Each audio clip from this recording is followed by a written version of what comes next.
ಈ ಜಡ್ ಭದ್ರತೆ ವಿಚಾರವಾಗಿ ಸಿಕ್ಕಾಪಟ್ಟೆ ಚರ್ಚೆಗಳು ಈಗ ಸದ್ಯಕ್ಕೆ ಆಗ್ತಾ ಇದೆ.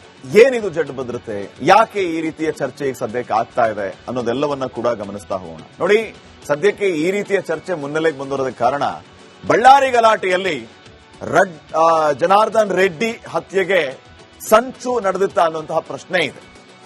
ಒಂದು ಆಟೋದಲ್ಲಿ ಬಾಟಲ್ ಪೆಟ್ರೋಲ್ ಬಾಂಬ್ಗಳು, ರೆಡ್ಡಿ ಮನೆ ಮುಂದೆನೆ ಕಿರಿಕ್ ಮಾಡೋದಕ್ಕೆ ಮೊದಲೇ ಪ್ಲಾನ್ ಮಾಡಿಕೊಂಡಿದ್ರ, ರಣತಂತ್ರವನ್ನ ರೂಪಿಸಿದ್ರ ಅನ್ನುವಂತಹ ಪ್ರಶ್ನೆ. ಪೆಟ್ರೋಲ್ ಬಾಂಬ್ ಎಸೆಯೋದಕ್ಕೆ ಪ್ಲಾನ್ ಅನ್ನ ಮಾಡಿಕೊಂಡಿದ್ದಾರ, ಈ ಕೃತ್ಯ ಪೂರ್ವ ನಿಯೋಜಿತವ ಅನ್ನೋದಕ್ಕೆ ಹಲವು ಅನುಮಾನಗಳು ಕಾಡ್ತಾ ಇದೆ. ನಾವು ಈಗಾಗಲೇ ರಿಪಬ್ಲಿಕ್ ಕನ್ನಡದ ಸ್ಕ್ರೀನ್ ಮೂಲಕ ಜನರಿಗೆ ತೋರಿಸಿದ್ವಿ. ಒಂದು ಆಟೋ ಬರುತ್ತೆ, ಆಟೋ ತುಂಬಾ ಪೆಟ್ರೋಲ್ ಬಾಂಬ್ಗಳೇ. ಬಳ್ಳಾರಿ ಪೊಲೀಸರು ಸಮಯ ಪ್ರಜ್ಞೆಯಿಂದ ಆ ಆಟೋ ನುಗ್ಗಿ ಹೋಗ್ತಾ ಇದ್ದ ಆಟೋನ ತಡಿತಾರೆ. ತಡೆದಾಗ ಆ ಆಟೋದಿಂದ ಎಷ್ಟೊಂದು ಪೆಟ್ರೋಲ್ ಬಾಂಬ್ ಬಾಟಲ್ಗಳು. ಹಾಗಿದ್ರೆ ಯಾರು ಈ ಪೆಟ್ರೋಲ್ ಬಾಂಬ್ಗಳನ್ನ ತಗೊಂಡ್ಬಂದವರು, ಎಲ್ಲಿ ತಗೊಂಡು ಹೋಗ್ತಾ ಇದ್ರು, ಯಾವಾಗ ರೆಡಿ ಮಾಡ್ಕೊಂಡಿದ್ರು, ಉದ್ದೇಶ ಬೇಕು. ಮೊದಲು ಪ್ಲಾನ್ ಮಾಡಿದ್ದಕ್ಕೆ ಇಷ್ಟೆಲ್ಲ ಆಗ್ತಾ ಇರೋದು. ಇದೇ ಕಾರಣಕ್ಕೆ ಜನಾರ್ದನ್ ರೆಡ್ಡಿ ಆತಂಕಗೊಂಡಿದ್ದಾರೆ. ಇಷ್ಟೆಲ್ಲ ಪ್ರಯತ್ನಗಳು, ರಣತಂತ್ರಗಳಾಗ್ತಾ ಇರೋದು, ಪ್ಲಾನ್ ಮಾಡ್ತಾ ಇರೋದು. ಸ್ವತಃ ಅವರೇ ಹೇಳ್ಕೊಂಡಿದ್ದಾರೆ, ನನ್ನ ಮರ್ಡರ್ಗೆ ಪ್ರಯತ್ನ ಮಾಡಿದ್ದಾರೆ, 8 ಸುತ್ತು ಫೈರ್ ಮಾಡಿದ್ದಾರೆ ಅಂತ ಹೇಳಿ. ಸೊ ಜಡ್ ಶ್ರೇಣಿಯ ಭದ್ರತೆ ಕೊಡುವಂತೆ ಜನಾರ್ದನ್ ರೆಡ್ಡಿ ಈಗ ಬೇಡಿಕೆಯನ್ನ ಇಟ್ಟಿದ್ದಾರೆ, ಮನವಿಯನ್ನ ಮಾಡಿಕೊಂಡಿದ್ದಾರೆ. ಅಮಿತ್ ಶಾ ಕೇಂದ್ರ ಗೃಹ ಸಚಿವರು ಅವರಿಗೆ ಒಂದು ಪತ್ರ ಬರೆದಿದ್ದಾರೆ, ಮನವಿಯನ್ನ ಮಾಡಿಕೊಂಡಿದ್ದಾರೆ, ನನಗೆ ಜಡ್ ಪ್ಲಸ್ ಸೆಕ್ಯೂರಿಟಿ ಕೊಡಿ ಅಂತ. ರಾಜ್ಯ ಮುಖ್ಯಮಂತ್ರಿ ಸಿದ್ದರಾಮಯ್ಯ ಅವರಿಗೆ ಪತ್ರ ಬರೆದಿದ್ದಾರೆ, ನನಗೆ ಭದ್ರತೆ ಬೇಕು ಅಂತ ಹೇಳಿ. ಈ ಜಡ್ ಶ್ರೇಣಿಯ ಭದ್ರತೆ ಅಂದ್ರೆ ದೇಶದ 3ನೇ ಅತ್ಯುನ್ನತ ಭದ್ರತೆ. ಮೊದಲು ಎಸ್ಪಿಜಿ ಬರುತ್ತೆ, ಎಸ್ಪಿಜಿ ನಂತರ ಜಡ್ ಪ್ಲಸ್ ಬರುತ್ತೆ, ಜಡ್ ಪ್ಲಸ್ ನಂತರ ಜಡ್ ಬರುತ್ತೆ. ಪ್ರಧಾನಿ, ಮಾಜಿ ಪ್ರಧಾನಿಗಳಿಗೆ ಈ ಎಸ್ಪಿಜಿ ಭದ್ರತೆ ಸಿಗುತ್ತೆ. ಎಸ್ಪಿಜಿ ಭದ್ರತೆ ಅಂದ್ರೆ ಯಾವ ರೀತಿ ಇರುತ್ತೆ ನೀವು ನೋಡಿದಿರಿ. ಪ್ರಧಾನಿ ಮೋದಿ ಅವರು ಯಾವ್ದಾದ್ರು ಕಾರ್ಯಕ್ರಮಕ್ಕೆ ಬಂದ್ರೆ, ರ್ಯಾಲಿಗಳಲ್ಲಿ ಹೊರಟ್ರೆ ಹೆಂಗಿರುತ್ತೆ ಅವ್ರಿಗೆ ಸೆಕ್ಯೂರಿಟಿ. ಜಡ್ ಪ್ಲಸ್ ಭದ್ರತೆಯಲ್ಲಿ ಬರೋಬ್ಬರಿ 55 ಭದ್ರತಾ ಸಿಬ್ಬಂದಿ ಇರ್ತಾರೆ. ಅಮಿತ್ ಶಾ, ನಿತಿನ್ ಗಡ್ಕರಿ, ರಾಜನಾಥ್ ಸಿಂಗ್, ಯೋಗಿ ಆದಿತ್ಯನಾಥ್, ಹಾಗೇನೆ ಅರವಿಂದ್ ಕೇಜ್ರಿವಾಲ್, ಅಂಬಾನಿ, ಇವರಿಗೆ ಮಾತ್ರ ಜಡ್ ಪ್ಲಸ್ ಭದ್ರತೆ ಇದೆ. ಅಂದರೆ ನಮ್ಮ ದೇಶದಲ್ಲಿ ಬೆರಳೆಣಿಕೆಯಷ್ಟು ವ್ಯಕ್ತಿಗಳಿಗೆ ಮಾತ್ರ ಇರುವಂತದ್ದು ಈ ಜಡ್ ಪ್ಲಸ್ ಸೆಕ್ಯೂರಿಟಿ. ಪ್ರಧಾನಿ ಮೋದಿಗಿರೋದು ಎಸ್ಪಿಜಿ, ಈಗ ಜಡ್ ಪ್ಲಸ್ ಇರೋದು ಅಮಿತ್ ಶಾ ಅವರಿಗೆ, ಕೇಂದ್ರ ಗೃಹ ಸಚಿವ, ಹಾಗೇನೆ ಸಾರಿಗೆ ಸಚಿವ ನಿತಿನ್ ಗಡ್ಕರಿ ಅವರಿಗೆ, ರಕ್ಷಣಾ ಸಚಿವ ರಾಜನಾಥ್ ಸಿಂಗ್ ಅವರಿಗೆ, ಉತ್ತರ ಪ್ರದೇಶದ ಮುಖ್ಯಮಂತ್ರಿ ಯೋಗಿ ಆದಿತ್ಯನಾಥ್ ಅವರಿಗೆ, ದೆಹಲಿಯ ಮಾಜಿ ಮುಖ್ಯಮಂತ್ರಿ ಕೇಜ್ರಿವಾಲ್ ಅವರಿಗೆ, ಇನ್ನ ಉದ್ಯಮಿ ಅಂಬಾನಿ ಅವರಿಗೆ ಜಡ್ ಪ್ಲಸ್ ಸೆಕ್ಯೂರಿಟಿ ಇದೆ. ಆದರೆ ರೆಡ್ಡಿ ಕೇಳುತ್ತಿರುವಂತಹ ಜಡ್ ವರ್ಗದ ಸೆಕ್ಯೂರಿಟಿ ಸಿಗುತ್ತಾ? ಜಡ್ ವರ್ಗ ಸೆಕ್ಯೂರಿಟಿ ಏನು? ಈ ಜಡ್ ಕ್ಯಾಟಗರಿ ಸೆಕ್ಯೂರಿಟಿಯಲ್ಲಿ 22 ಭದ್ರತಾ ಸಿಬ್ಬಂದಿ ಇರ್ತಾರೆ. ಕೆಲವು ಕಮಾಂಡೋಗಳಿರ್ತಾರೆ, ಪೊಲೀಸರು ಕೂಡ ಈ ಜಡ್ ಸೆಕ್ಯೂರಿಟಿಯಲ್ಲಿ ಇರ್ತಾರೆ.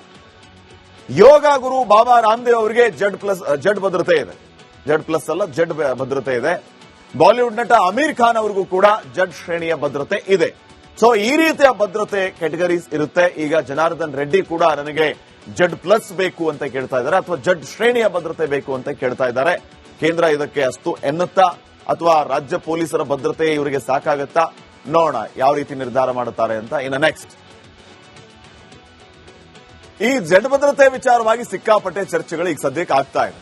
ಏನಿದು ಜಡ್ ಭದ್ರತೆ, ಯಾಕೆ ಈ ರೀತಿಯ ಚರ್ಚೆ ಈಗ ಸದ್ಯಕ್ಕೆ ಆಗ್ತಾ ಇದೆ ಅನ್ನೋದೆಲ್ಲವನ್ನ ಕೂಡ ಗಮನಿಸ್ತಾ ಹೋಗೋಣ. ನೋಡಿ, ಸದ್ಯಕ್ಕೆ ಈ ರೀತಿಯ ಚರ್ಚೆ ಮುನ್ನೆಲೆಗೆ ಬಂದಿರೋದಕ್ಕೆ ಕಾರಣ ಬಳ್ಳಾರಿ ಗಲಾಟೆಯಲ್ಲಿ ಜನಾರ್ದನ್ ರೆಡ್ಡಿ ಹತ್ಯೆಗೆ ಸಂಚು ನಡೆದಿತ್ತ ಅನ್ನುವಂತಹ ಪ್ರಶ್ನೆ ಇದೆ. ಒಂದು ಆಟೋದಲ್ಲಿ ಬಾಟಲ್ ಪೆಟ್ರೋಲ್ ಬಾಂಬ್ಗಳು, ರೆಡ್ಡಿ ಮನೆ ಮುಂದೆನೆ ಕಿರಿಕ್ ಮಾಡೋದಕ್ಕೆ ಮೊದಲೇ ಪ್ಲಾನ್ ಮಾಡಿಕೊಂಡಿದ್ರ, ರಣತಂತ್ರವನ್ನ ರೂಪಿಸಿದ್ರ ಅನ್ನುವಂತಹ ಪ್ರಶ್ನೆ. ಪೆಟ್ರೋಲ್ ಬಾಂಬ್ ಎಸೆಯೋದಕ್ಕೆ ಪ್ಲಾನ್ ಅನ್ನ ಮಾಡಿಕೊಂಡಿದ್ದಾರ, ಈ ಕೃತ್ಯ ಪೂರ್ವ ನಿಯೋಜಿತವ ಅನ್ನೋದಕ್ಕೆ ಹಲವು ಅನುಮಾನಗಳು ಕಾಡ್ತಾ ಇದೆ. ನಾವು ಈಗಾಗಲೇ ರಿಪಬ್ಲಿಕ್ ಕನ್ನಡದ ಸ್ಕ್ರೀನ್ ಮೂಲಕ ಜನರಿಗೆ ತೋರಿಸಿದ್ವಿ. ಒಂದು ಆಟೋ ಬರುತ್ತೆ, ಆಟೋ ತುಂಬಾ ಪೆಟ್ರೋಲ್ ಬಾಂಬ್ಗಳೇ. ಬಳ್ಳಾರಿ ಪೊಲೀಸರು ಸಮಯ ಪ್ರಜ್ಞೆಯಿಂದ ಆ ಆಟೋ ನುಗ್ಗಿ ಹೋಗ್ತಾ ಇದ್ದ ಆಟೋನ ತಡಿತಾರೆ. ತಡೆದಾಗ ಆ ಆಟೋದಿಂದ ಎಷ್ಟೊಂದು ಪೆಟ್ರೋಲ್ ಬಾಂಬ್ ಬಾಟಲ್ಗಳು.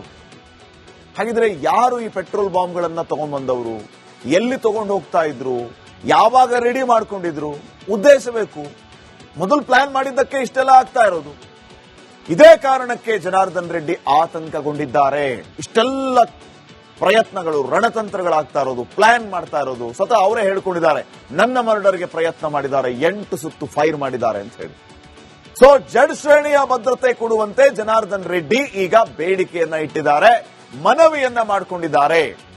ಅಮಿತ್ ಶಾ ಕೇಂದ್ರ ಗೃಹ ಸಚಿವರು ಅವರಿಗೆ ಒಂದು ಪತ್ರ ಬರೆದಿದ್ದಾರೆ, ಮನವಿಯನ್ನ ಮಾಡಿಕೊಂಡಿದ್ದಾರೆ, ನನಗೆ Z+ ಸೆಕ್ಯೂರಿಟಿ ಕೊಡಿ ಅಂತ. ರಾಜ್ಯ ಮುಖ್ಯಮಂತ್ರಿ ಸಿದ್ದರಾಮಯ್ಯ ಅವರಿಗೆ ಪತ್ರ ಬರೆದಿದ್ದಾರೆ, ನನಗೆ ಭದ್ರತೆ ಬೇಕು ಅಂತ ಹೇಳಿ. ಈ ಜಡ್ ಶ್ರೇಣಿಯ ಭದ್ರತೆ ಅಂದ್ರೆ ದೇಶದ 3ನೇ ಅತ್ಯುನ್ನತ ಭದ್ರತೆ. ಮೊದಲು SPG ಬರುತ್ತೆ, SPG ನಂತರ Z+ ಬರುತ್ತೆ, Z+ ನಂತರ Z ಬರುತ್ತೆ.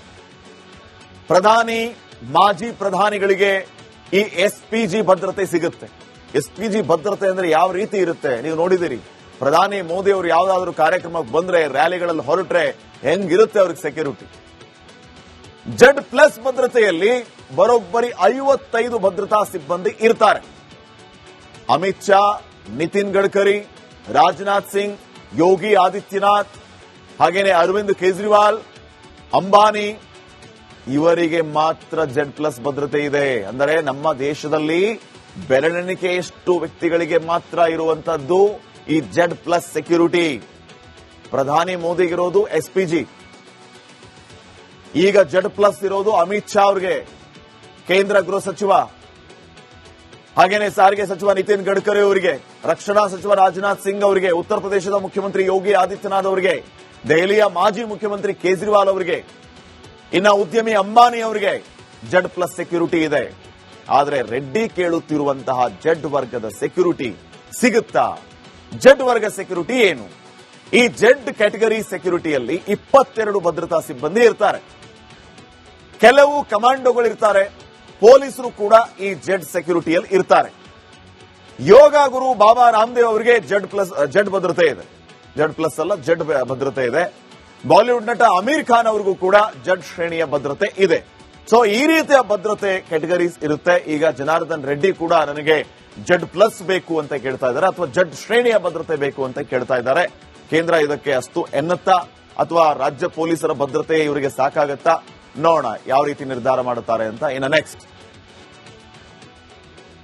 ಈ Z ಭದ್ರತೆ ವಿಚಾರವಾಗಿ ಸಿಕ್ಕಾಪಟ್ಟೆ ಚರ್ಚೆಗಳು ಈಗ ಸದ್ಯಕ್ಕೆ ಆಗ್ತಾ ಇದೆ.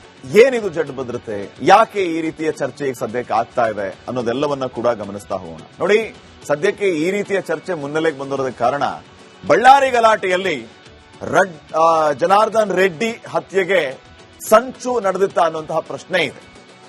ಒಂದು ಆಟೋದಲ್ಲಿ ಬಾಟಲ್ ಪೆಟ್ರೋಲ್ ಬಾಂಬ್ಗಳು, ರೆಡ್ಡಿ ಮನೆ ಮುಂದೆನೆ ಕಿರಿಕ್ ಮಾಡೋದಕ್ಕೆ ಮೊದಲೇ ಪ್ಲಾನ್ ಮಾಡಿಕೊಂಡಿದ್ರ, ರಣತಂತ್ರವನ್ನ ರೂಪಿಸಿದ್ರ ಅನ್ನುವಂತಹ ಪ್ರಶ್ನೆ.